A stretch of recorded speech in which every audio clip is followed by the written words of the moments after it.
that floats, the sun hang in the sky. Heard the elders talking about it, the dark black clouds will bring in the rain. Along the dried up eastern shore, the young. Ja, miuhtaak sogi we mama watuski tsugo da dene da kri go sa sio ga ahtia tagi mama watuski but umumu te go masna he gane go ta sohkasti go go but muita pui pogo ta te pihkuhtsigi but ja atni ganta te kois Winstona tsiga tigo muti go nugu te kihtsuge mana kohtse go minuta pahas kanuge mauni kohtse tan stona mok go pakatseego sa simasna magan ugemaka na go taksik niu mama go tawi huna tastiwa ego ni opa se ko sugmaka no isteo gats ko tamasna mu tohtsa ya wisteni tigi mama opchig mi go but kiti pagi mutamasna ha ego the document and magai tsega tigmasna gan so ya gon me go yata mama wa pista mogniwo niwo ya tamamo that's tahtopia gaski so 4 years ago uguta utumigi mama pista ko gonanje uguta committee ayawak egon tele tagahkui pin yo dona nagaisika so tanegon mi gatsu teginan ni gana but committee ayawak diliao piko kyu sta lawyer isagona wayasu so me tapu pogoya sigi goita tagiti sa haogi go so ya tagakasta mas na ganti pagi muag tuhta maguta magego stop tapno huista mahche go sino guisto tapno huista mo tan sipnis pa ektan sitati tatoski katni gan sa suhkastigi go aski chigai pugi sitati se wanihta akitan pugi go giskata tugu unikochmina moni sunia wiune na toki go no hugi go ya but pahpiegi go tapna to skatchigat you tahtopia gasi so yeah we so costume questions and things like that, and today we can start answering some of those questions. We have Delia here and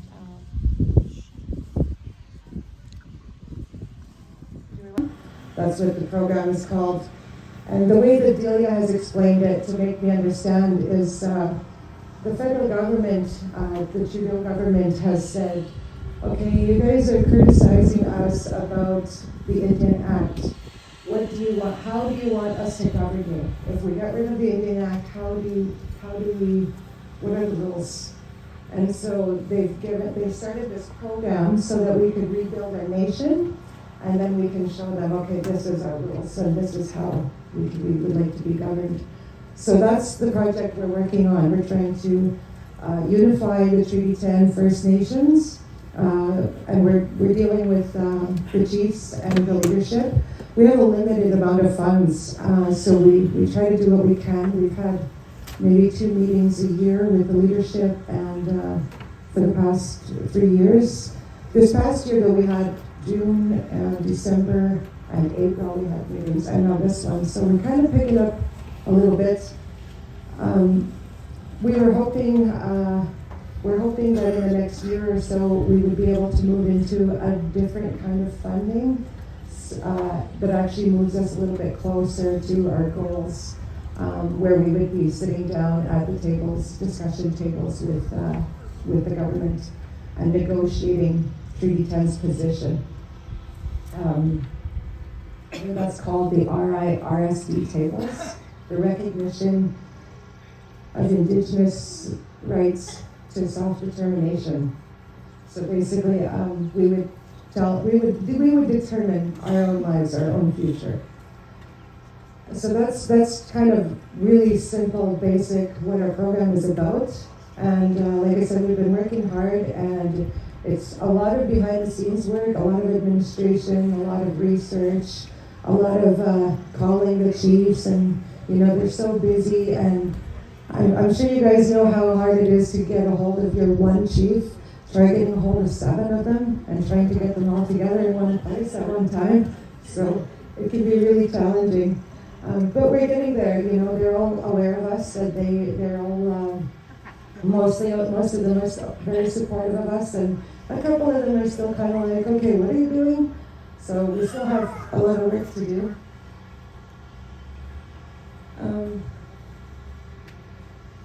I think the other update that I was going to give, moving on, something that Treaty 10 has been a project.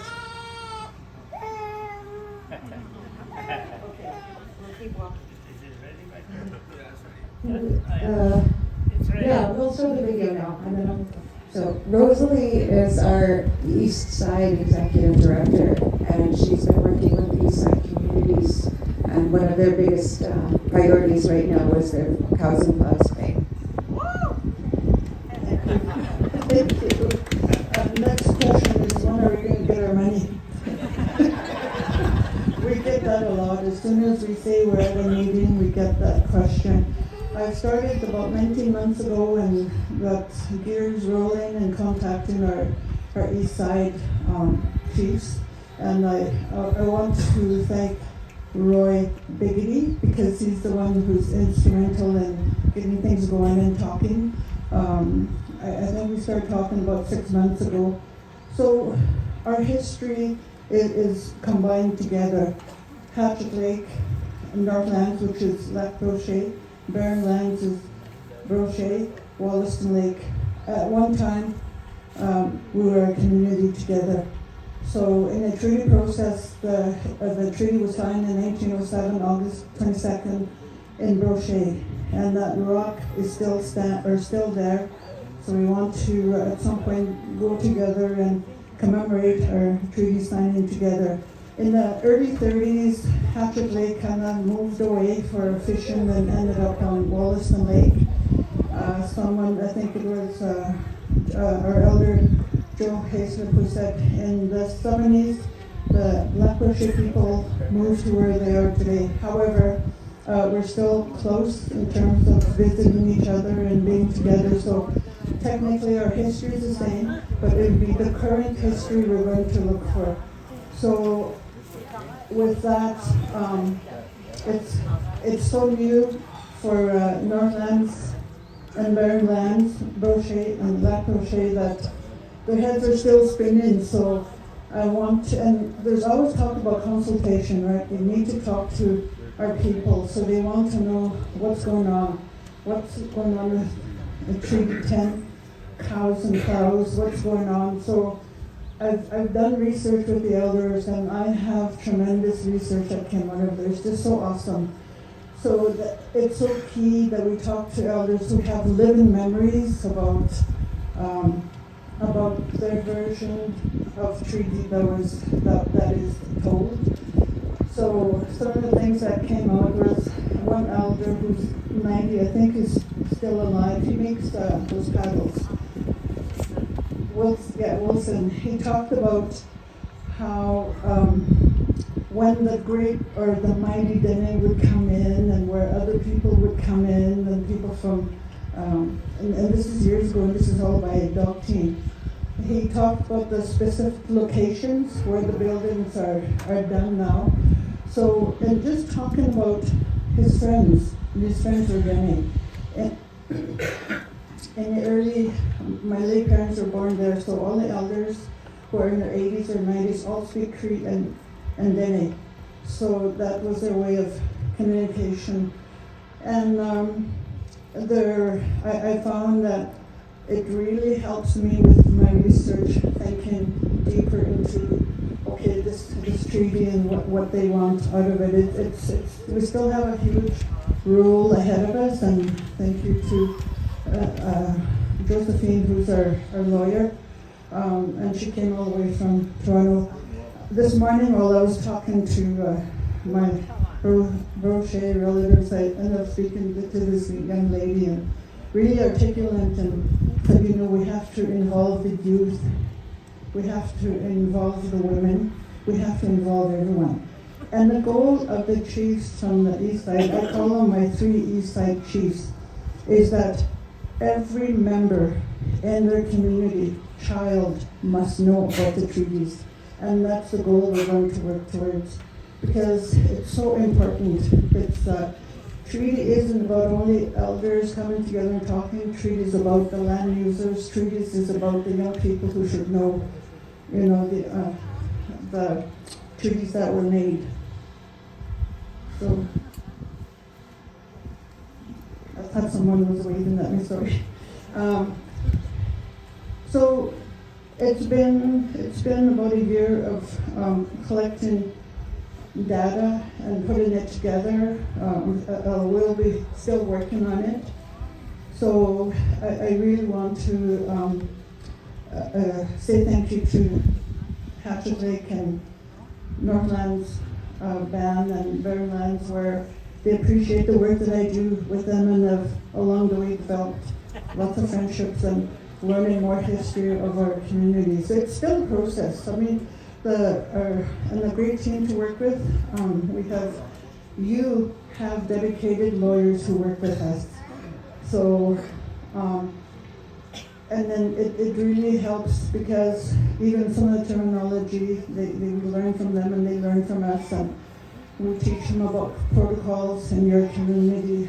So keep doing what you're doing, keep talking. Our elder was really articulate yesterday about saying, quit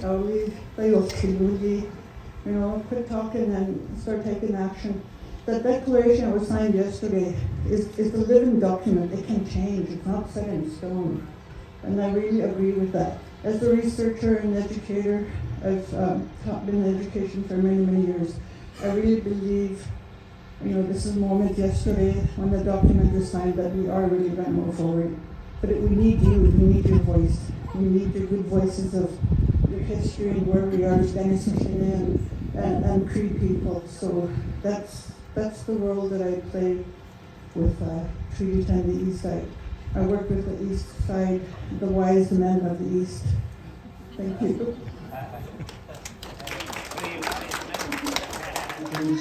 We need to do it together, because together is where we have our strength.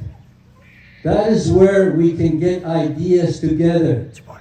Once we unite, we have a better way of being proactive and thinking ahead as to how we can deal with industry and other businesses that are going to come up north. It's going to happen. I'm talking for northern Saskatchewan. It's happening. It's going to happen. So how do we deal with that? Because in our situation, we got caught with our pants down. So we quickly pulled up our pants and got ourselves organized at Birch Narrows and came up with our own duty to consult, and still working through that process so that we could be better engaged with companies that come into our community. But wouldn't it be better if we could do it collectively, all together, and be able to be so organized that the government knows what we want and what we want to do? They may not agree with us, but at some point we can't continue the status quo of Mananto, Moapatan, because that's not going to work anymore. We can't keep doing this. Industry is pulling billions out of our north. We get pennies, we sit at their table and we pick up their little scraps, and we're happy with that. Look at our roads. That shouldn't be. Look at our schools.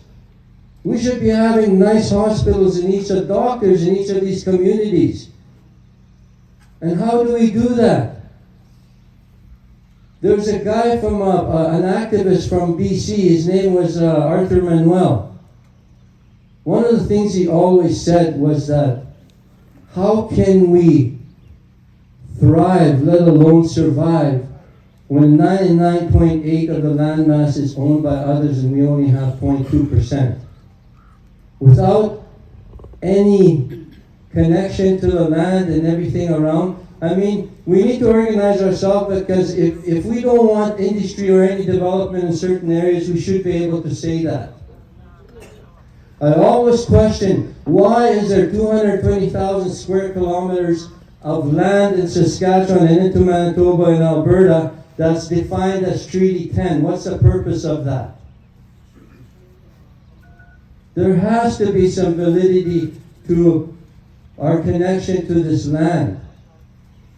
And a lot of times it's us that have the problem because we're having a hard time believing that we can rise up, that we can stand, that we can be in the driver's seat and decide where we want to go with this. I think it's time for us to start thinking this way. We can't always sit back and let it happen. In Turner Lake, I found out that in that area, there's over 900 leases that we don't even know where they're at. They won't tell us. And these are leases where they have the option to buy the land. And there's racism and prejudice, discrimination. A guy who has a traditional lease, who has more rights to the land, can't buy the land or own it. Why is that? You have to go to a commercial and a residential lease. But I think it's really important for us, and I was glad that the proclamation was signed by some of the leaders, but I think we need more discussion, and we need to be able to start thinking about what it is and where it is we want to go here on.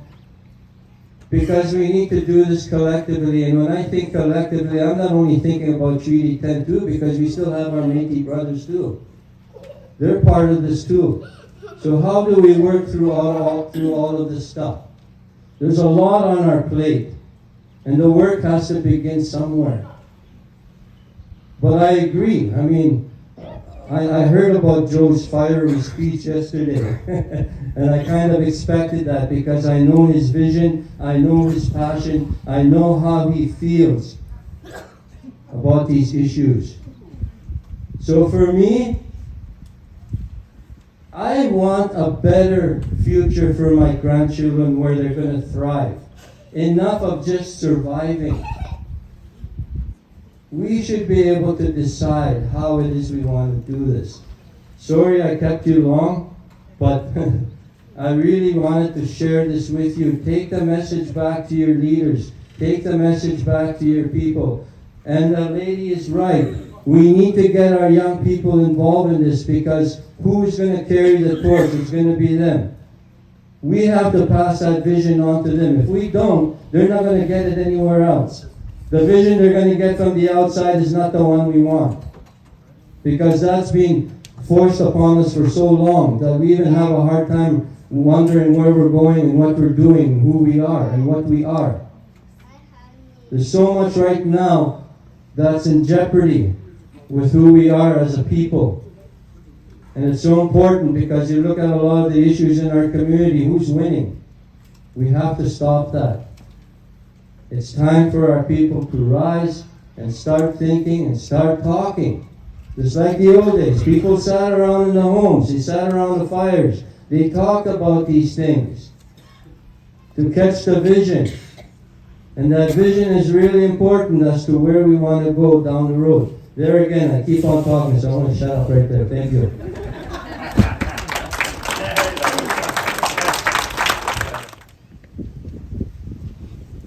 Salot ina asinana ni tere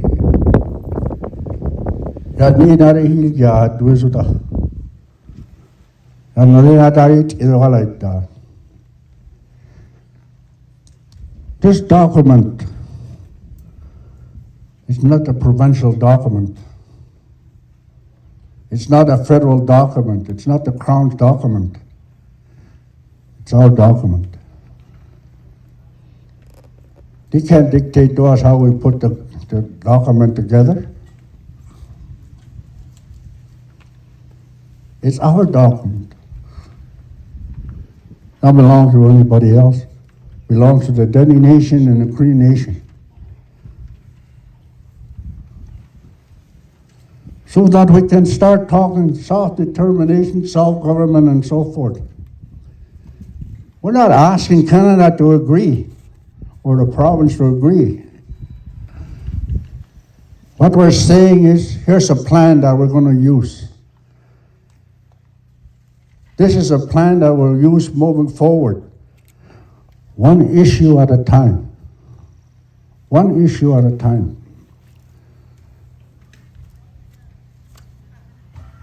And when we deal with those issues, one issue, every one of you will know about it. Every one of you will have a say, including our leadership.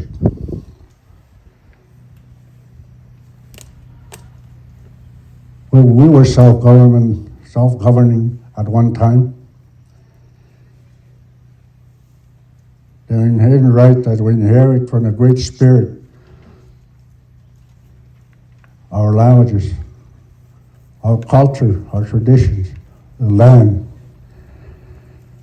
Dying with dying lies, see.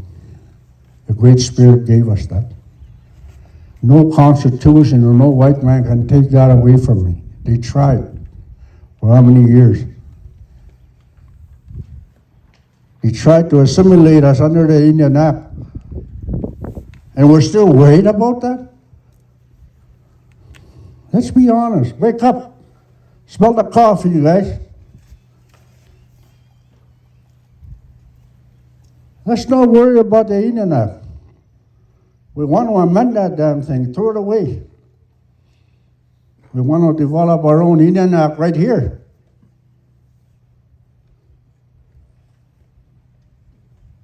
Then I said, Kina Act, Cree Act. We won't use the word Act as long as I'm sitting here when you're starting to develop these things. I hate the word Act.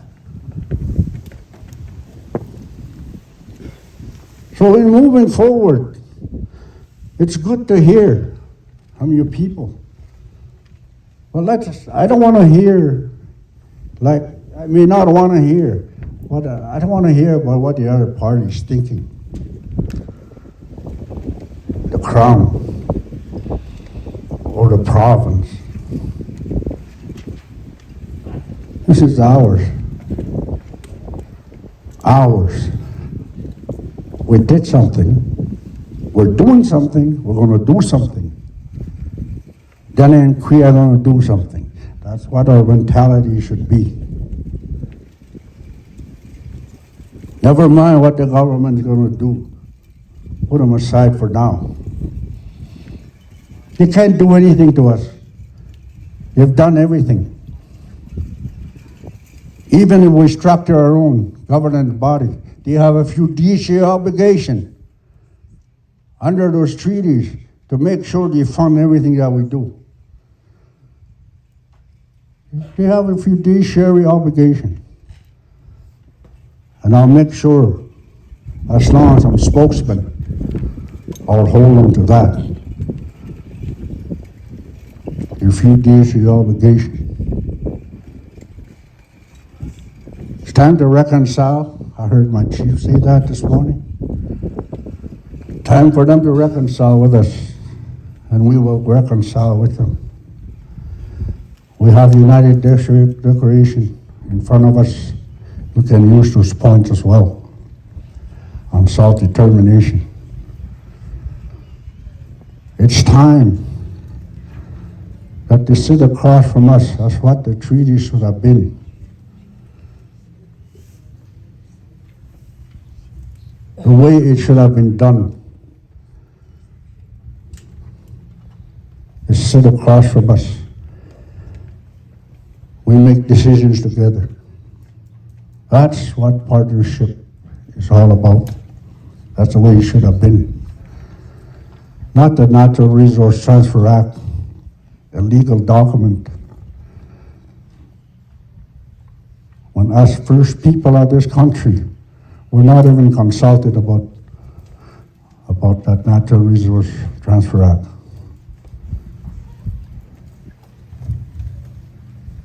And I'm not upset, I'm not frustrated, I'm only telling you the truth. My job as an elder is to tell the truth, the way I see it. We've got to work together. We don't see eye to eye, but we got to listen to one another. Let's not get hung up on a little issue when we have a bigger picture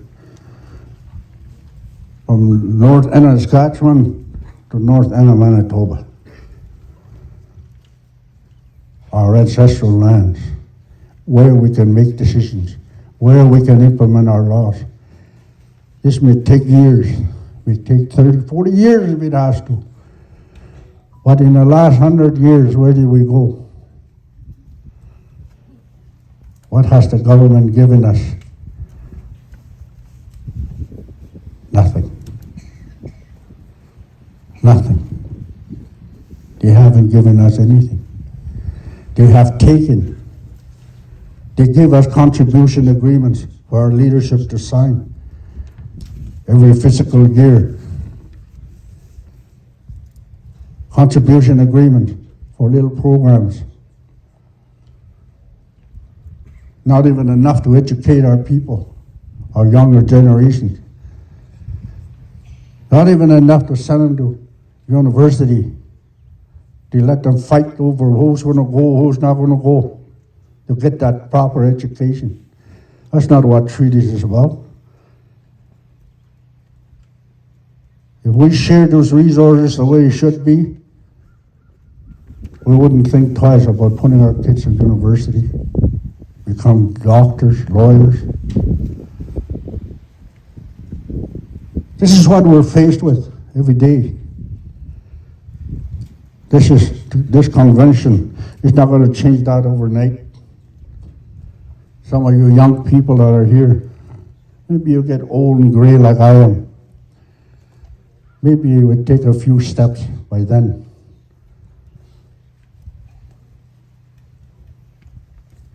Because leadership is not signing our life away here. It's not signing my children's life away, my grandchildren. It's hope that we can make changes in a system that's killing us today. That's what this is all about. Thank you. Along with the right up eastern shore, the young eagles cry. Well, those promises come true, made in Treaty 10. Somehow they've stopped the Churchill from flowing free. There's pain in the young ones' faces and tears in the elders' eyes. Good morning. Our group is very honored to have the attendance of the Treaty Commissioners from Saskatchewan as well as from Manitoba. I'll call on Mary Culbertson first, the Treaty Commissioner of Saskatchewan.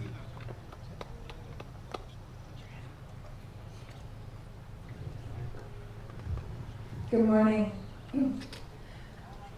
My name is Mary Musco Culbertson. I'm from Treaty 4 and Keezagoose First Nation. And I'm very honored to have been invited back and especially with my sister commissioner, we're so excited when we get to see each other. And both the treaty commissioners for the numbered treaties are both women, and they're both Anishinaabe women. And that's the first time that we've had Anishinaabe women treaty commissioners. And commissioners have been around for over 150 years. And traditionally, or way back in the day, they would say it was the Lieutenant Governor, the Queen's representative, and the commissioners that were dispatched from Her Majesty the Queen, Victoria at the time, to go and negotiate treaty. So when our ancestors negotiated treaty, their intention was that those things would be kept sacred and that they would be fulfilled. They also said they wanted a commissioner to return every year to discuss those unfulfilled issues around treaty.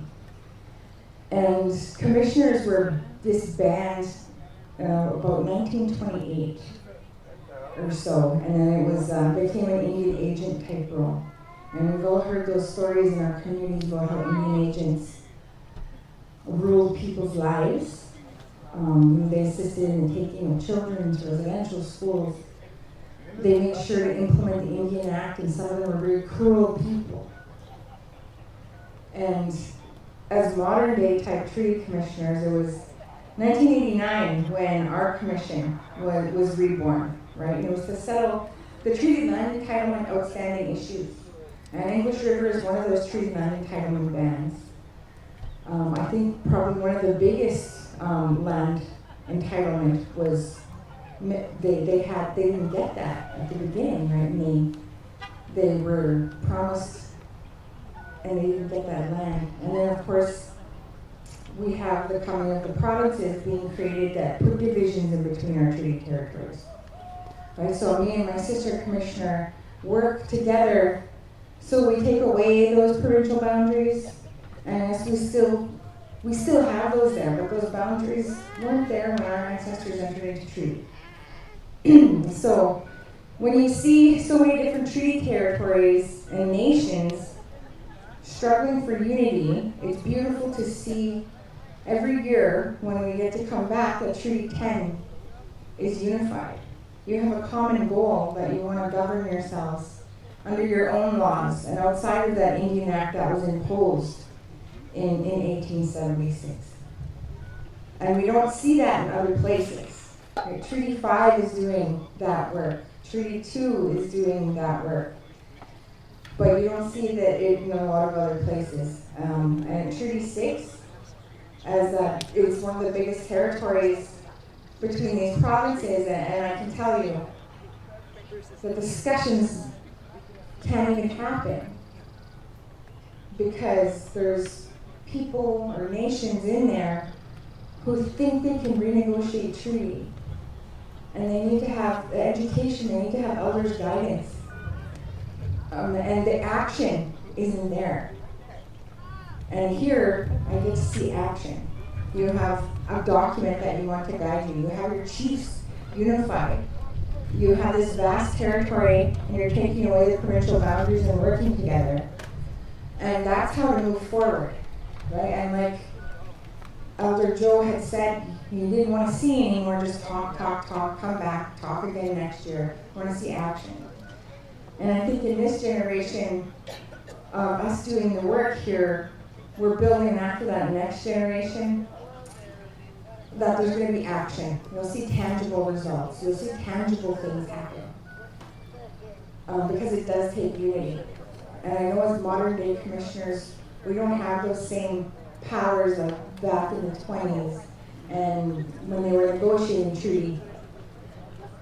So we've seen barriers, we've seen frustrations amongst the work we do, because there's things we want to see happen that can't. And working within governments is very difficult. It's very bureaucratic.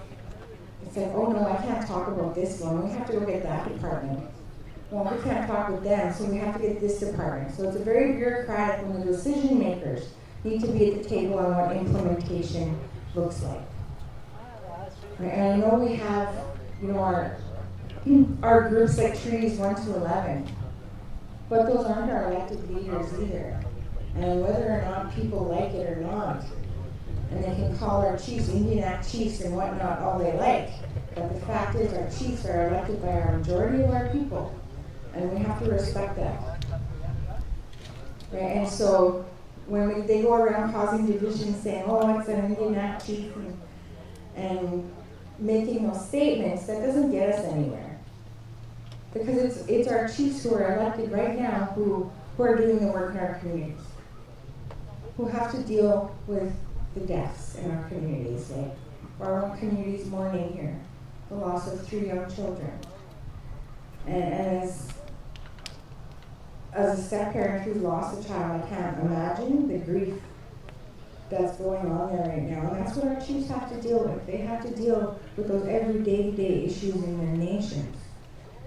And we have to respect their decisions. We have to respect them, and we have to uplift them, support them as much as we can, and help where we can when it comes to implementation. And there has to be that united front.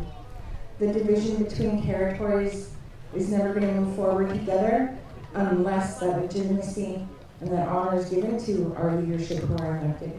So that's what I wanted to talk about, was about the unity and what I see here at Treaty 10 and how amazing it is. And I thank you once again for inviting us here. And Chiefs, thank you for being here. There's so much history that the rest of the people in the province don't know about our Treaty 10 and our neighbors to the east. So, Shimigwech, and thank you. Thank you very much, Mary. Next online is the Treaty Commissioner from Manitoba, Loretta Ross. Thank you for attending our conference. Thank you. Thank you, and good morning.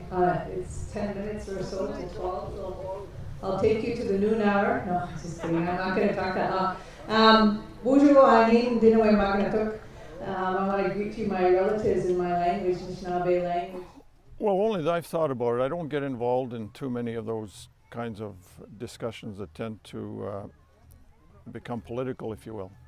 But because of who I am and where I come from, you know, I've thought about that on a personal level. And really the treaties created, I would suggest, almost that perfect foundation for all Canadians to kind of move forward together with a common vision. I mean, that's what treaties were for. Everybody was to benefit. And unfortunately, and mostly I think because of interpretation and how people viewed the terms of the treaties and how they were written into the treaties, given that, you know, we had British people on one side and First Nations people on the other side that really didn't have the same level of communication with each other. And I think probably resulted in some misunderstanding. And some would even suggest that was, you know, our people were taken advantage of because of that level of, or that kind of communication. So I guess, you know, for me, treaties, I've always believed that treaties were meant to be that way forward, and peaceful coexistence is a term that we often hear, and that we would all benefit. And even to modern times, where I think it was the Treaty Commissioner of the day, David Arnott, coining the term, we are all treaty people. And that says a lot, it really does, but there's still this idea that it's just the Indigenous people are the only treaty people. But you have to have two or more parties, right, to come together to create and sign a treaty. So I think, and in terms of governance, for me, it's about being inclusive. And if we had lived or agreed to the terms that were envisioned with the treaties of people coming together, I think it's only natural then to say that then everybody should have a part in government and how, you know, the country is governed. And I mean, you know more than anybody else with your past in government that hasn't been the case, and there's differences in terms of how that's looked at across the country, and population regions having a big impact on how, you know, how really the face of government is determined. But, you know, I would look forward to a day where there would be more inclusivity, where more people would have a say, and particularly the original peoples of this land. Yep. Well, I think, you know, it's that jurisdictional divide you mentioned, I think, has always been a bit of a challenge, right? And I guess when we talk about governance or funding of programs, or in the broader sense, health care and education and housing and other kind of social needs that exist in our communities.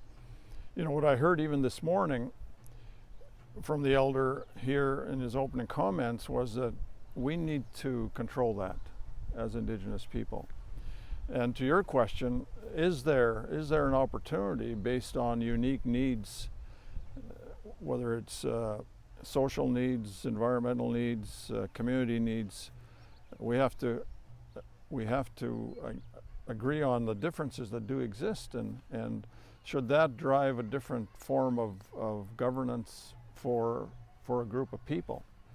You know, I sit here and think about it, and I'd need to think about it a little more deeply, but you know, maybe there is. Maybe that uniqueness does provide an opportunity for people to say, you know, we need to look after ourselves in some way, without removing ourselves from what we know as this country. I mean, some people might suggest that, but I still think there's room and opportunities for us to coexist, again, that language, you know, within treaties with others across Canada, but have more say in how our future looks and what we leave, what's the legacy that we're leaving for our children.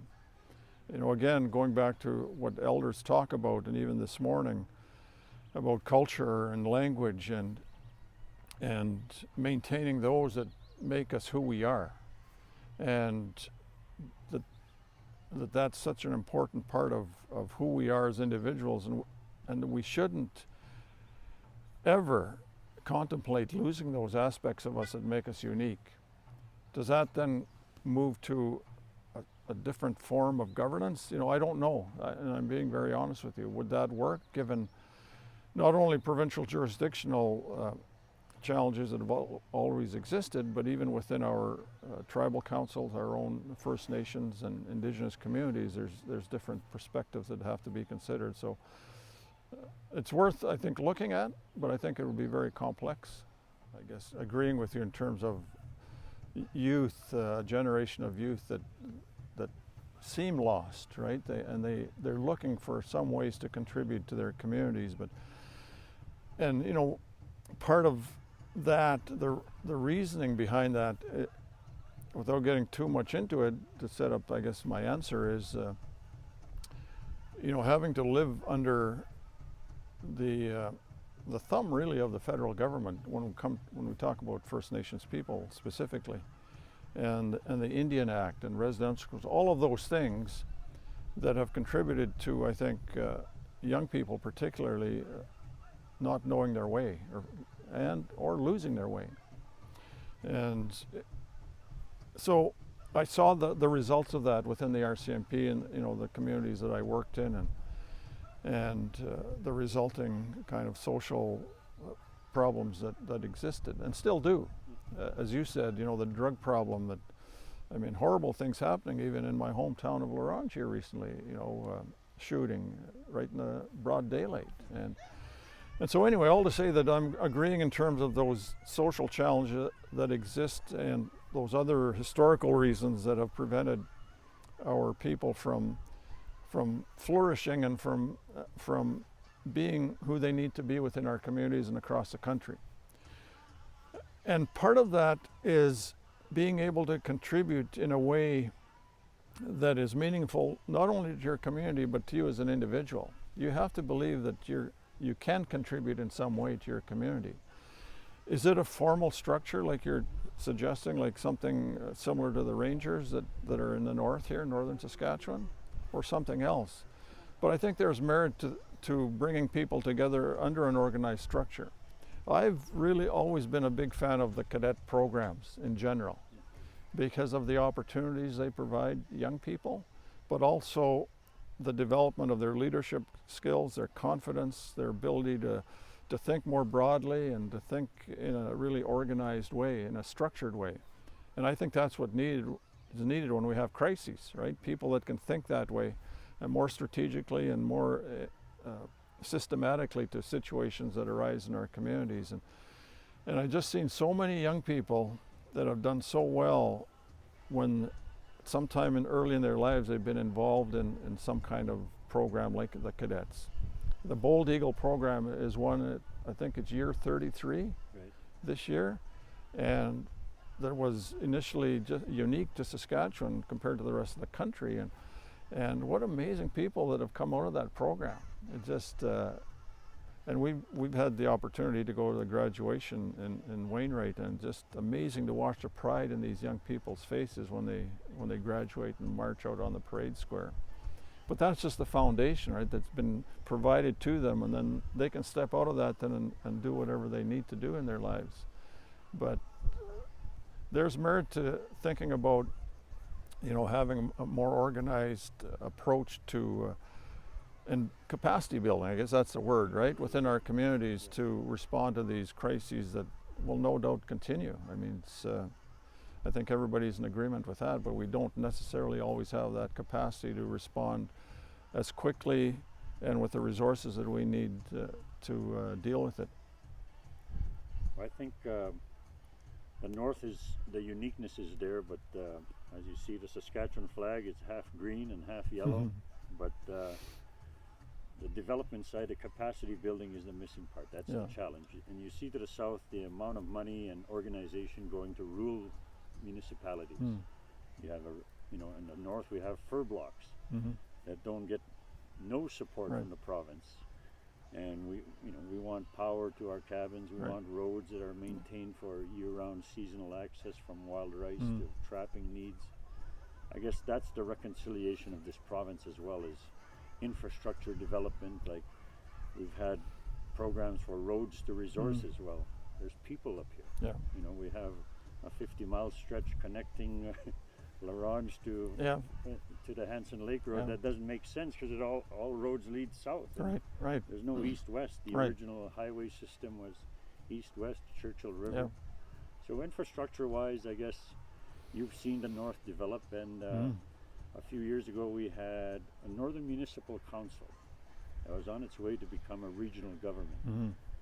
And federally, it went to Quebec.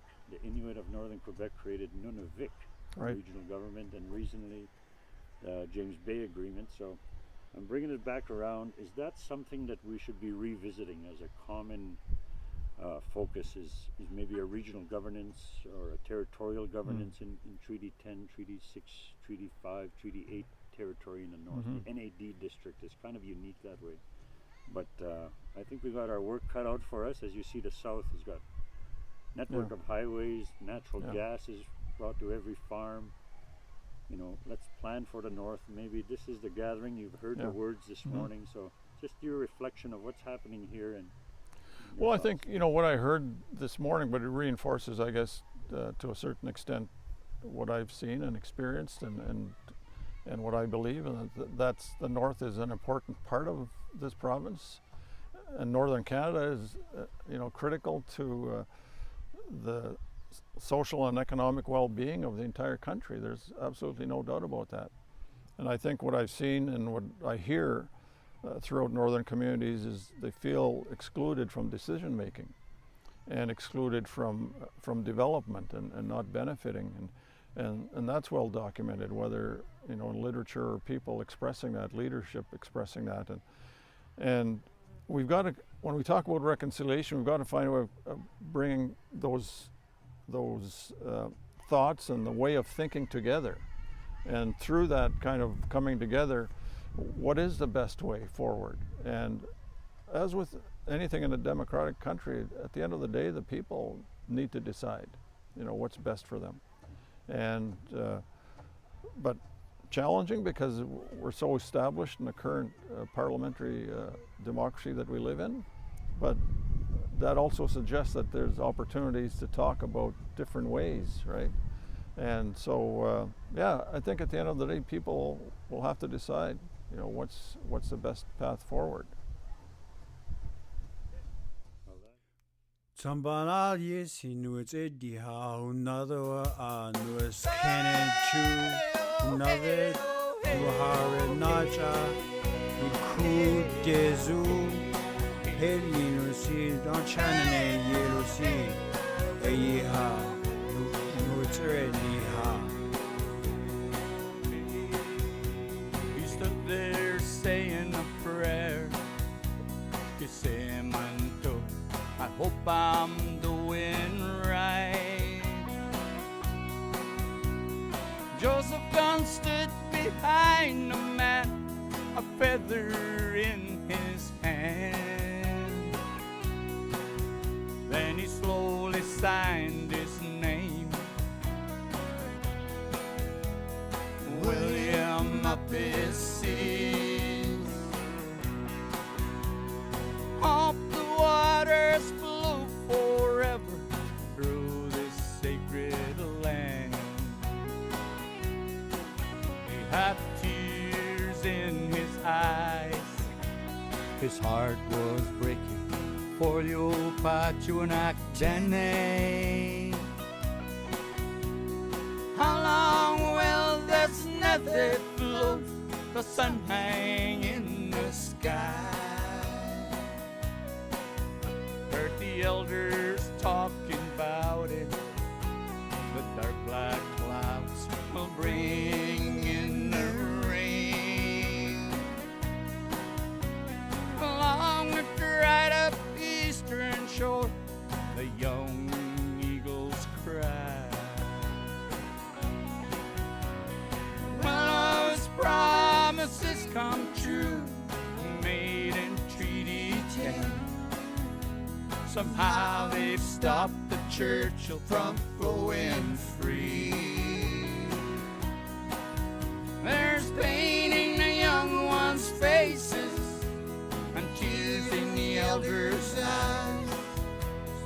still they hope and dream of Passaic Creek.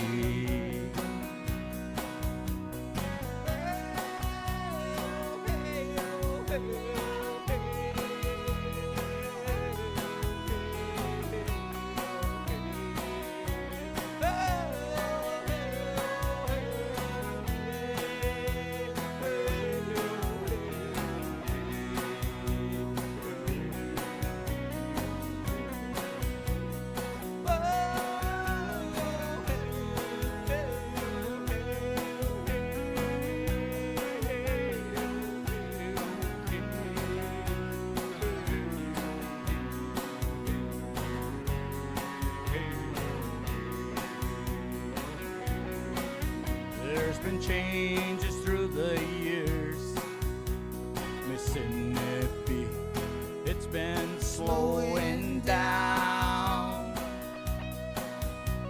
Today the sun rarely shines and the grasses hardly grow.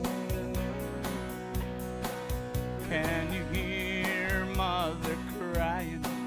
You can feel her trembling deep in the ground. All along the dried up shore, the raging cold winds blow. Willow's promises come true, made in Treaty 10. Somehow they stopped the Churchill from flowing free. There's pain in the young ones' faces and tears in the elders' eyes. Still they hope and dream Saskatchewan Métis. There's pain in the young ones' faces and tears in the elders' eyes. Still they stand and dream Saskatchewan Creek.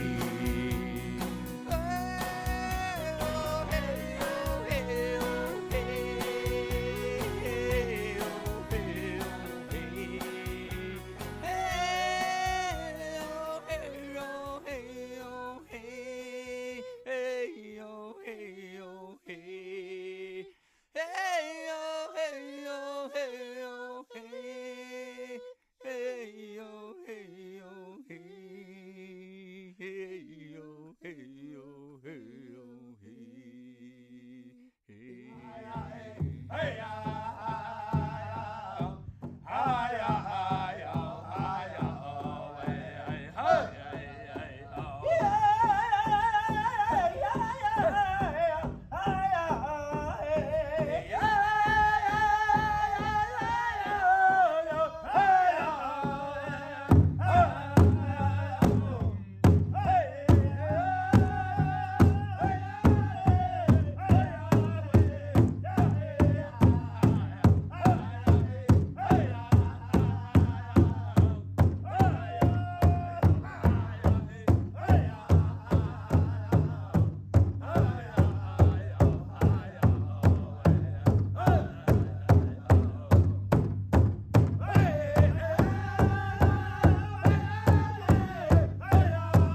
Ah!